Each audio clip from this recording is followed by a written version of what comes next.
Graduate चाय वाली के बाद अब हम आज आपको मिलवाने वाले हैं फौजी टी स्टॉल, फौजी चाय वाले से। इस टी स्टॉल को चलाते हैं राजीव रंजन उर्फ बबलू ठाकुर। बबलू ठाकुर पहले सीआरपीएफ में नौकरी कर रहे थे, लेकिन कुछ कारणों की वजह से इनकी नौकरी चली गई और अब ये चाय की दुकान खोल लिए हैं। मैं इस वक्त खड़ा हूँ जमशेदपुर के सुंदरनगर में। सुंदरनगर थाना से लगभग 100 मीटर की दूरी पर इनका ये टी स्टॉल है और अभी इन्होंने ये टी स्टॉल शुरू किया है, ज़्यादा दिन नहीं हुआ है। आइए हम बातचीत करते हैं राजीव रंजन से, जो इस दुकान को चलाते हैं, और जानते हैं कि ऐसी क्या वजह हुई कि एक सीआरपीएफ जवान को चाय बेचने पे मजबूर होना पड़ा। क्या नाम हुआ आपका? नमस्कार सर, मेरा नाम राजीव रंजन उर्फ बबलू ठाकुर है। तो चाय क्यों बेचने लगे आप? पहले किसमें नौकरी करते थे? सर हम सन 2004 में सीआरपीएफ में जॉब कर रहे थे और सीआरपीएफ में जॉब करते करते 2018 में हमारे एक सीनियर अधिकारी के साथ अनबन हो गई, जिस कारण डिपार्टमेंटली इंक्वायरी करके हमको डिसमिस फ्रॉम सर्विस बर्खास्त कर दिया गया और हमारी आर्थिक स्थिति और मानसिक रूप से हम काफ़ी ग्रस्त हो गए थे। तो यहाँ के सामाजिक लोग और सुंदरनगर थाना प्रभारी के पहल से हमको एक छोटा सा टी स्टॉल खोल करके मतलब जीवन यापन करने के लिए बताया गया। आपके घर में कौन कौन है? मेरे घर में मेरी 3 बच्चे हैं और हम हस्बैंड वाइफ 5 लोग हैं, जिसमें हम अभी अकेले घर में रह रहे हैं। नौकरी छूट जाने के बाद वो लोग सारे बच्चे और बीवी सब गांव चली गए। अभी हम काफ़ी अकेला और टूट गए थे। हम जीने का राह भी छोड़ दिए थे, लेकिन यहाँ के लोगों ने हमको बहुत कोऑपरेट किया।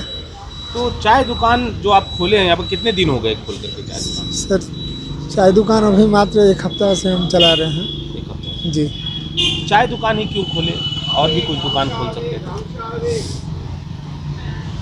सर जवान हुए और फौज में चले गए, 15 बरस फौज में दिए। गोली चलाने के अलावा और दुश्मन से लड़ने के अलावा कोई काम भी नहीं आता है। तो चाय एक हमारा बहुत शौकीय चीज़ है और बनाने में आसान है। इसका कोई इंटीग्रेट नहीं लगता और बनाने में आसानी होती है। सर्दी का समय है, सोचे कुछ पैसा कमा लेंगे। कैसी चलती है आपकी दुकान यहाँ? ठीक है सर, मिला जुला के ठीक ही चल रहा है। कमाई हो जाती है? लगभग ठीक ठाक, थोड़ा बहुत अपना ही पेट चल जाता है।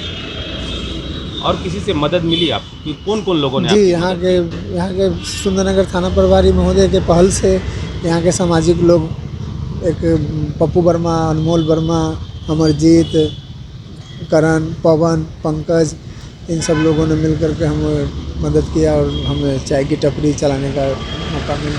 आप यहीं कार्यरत थे जमशेदपुर में? जी नहीं सर, हम उस समय 160 बटालियन जम्मू चट्टा एयरपोर्ट के पास पड़ती है, वहाँ हम पोस्टिंग थे। क्या हो गया था ऐसा जो आपको सीआरपीएफ से निकालना पड़ा? सर ड्यूटी के दरमियान अब एक सीनियर अधिकारी के साथ थोड़ा अनबन हो गया था। उसमें डिपार्टमेंटली इंक्वायरी बैठा करके हमने बहुत हाथ पर जोड़ा साहब से, लेकिन हमको डिसमिस फ्रॉम सर्विस ही कर दिए।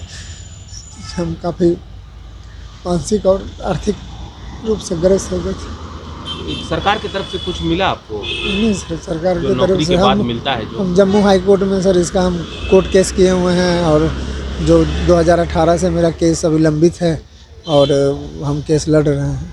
वकील साहब महोदय के कथनानुसार की डिग्री आपको होगा, लेकिन इस बीच कोरोना और लॉकडाउन हो जाने के कारण हम और टूट गए। सरकार से क्या चाहते हैं? आपके साथ सरकार से मेरा जो कोर्ट में जो केस है, थोड़ा उसमें न्याय हमको मिल जाए और हमें पुनः बहाल करने का मौका मिले। फिर से बहाल होना चाहते हैं? जी सर। हादसा बताइए जो आपने ड्यूटी के दौरान आपके साथ हुआ हो, दुश्मनों से लड़ते हुए। छत्तीसगढ़ में हम उस समय पोस्टिंग थे, 204 कोबरा बटालियन। तो वहाँ हमारा मुठभेड़ हो गया था एक बार नक्सलियों के साथ। तो बीपी लगाए रहने के कारण हमें गोली सिर्फ टच हुआ था, ऐसा कोई घटना तो घटा नहीं मेरे साथ। लेकिन दुश्मन के साथ काफ़ी मुठभेड़ और छत्तीसगढ़ और जम्मू कश्मीर में मुठभेड़ हुआ है, तो जिसमें कैजुअल्टी नहीं हुई, हम विजय ही प्राप्त किए। और सरकार से हम निवेदन करते हैं कि अगर हमें मौका पुनः मिले तो मैं फिर से देश की सेवा करना चाहता हूँ। झारखंड टाइम्स के साथ जुड़ने के लिए हमारे Facebook page Jharkhand times .live को लाइक करें। साथ ही साथ हमारे ऐप झारखंड टाइम्स को गूगल प्ले स्टोर से इंस्टॉल करना बिल्कुल न भूलें।